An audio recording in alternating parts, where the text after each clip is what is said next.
最夯 YouTube 理科太太来了。第一次上电视，她就选择在 TVBS，9个月内突破100万订阅，造成轰动。一起来看本周日看版人物的故事。YouTube 理科太太 vs 理科先生。嗨，大家，今天过得好吗？嗨，大家好。表情淡定，挥手向镜头打招呼。理科太太的招牌动作，陪伴粉丝日常。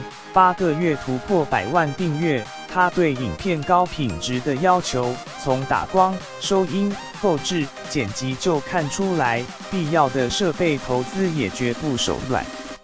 YouTube 理科太太，这个录音的是我最满意的，我已经买了5个麦克风了。理科先生，他花很多时间查资料，确保在拍摄前每件事情都妥当，所以我察觉到这背后要做好很多工作，做事前先想1万步。理科太太以创业的态度来拼频道，主轴、内容设定清楚，做足功课。影片中他清楚讲解资讯，100万粉丝都买单。也有人就喜欢看理科夫妻互动，两人互相斗嘴，无奈的反应萌翻一票人。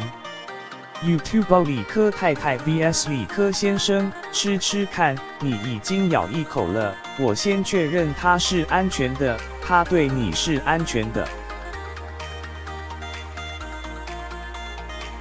理科太太之所以当 YouTuber， 其实一开始只是为了帮助亲朋好友解决难题，没想到258天急速窜红，激励她向下一步前进。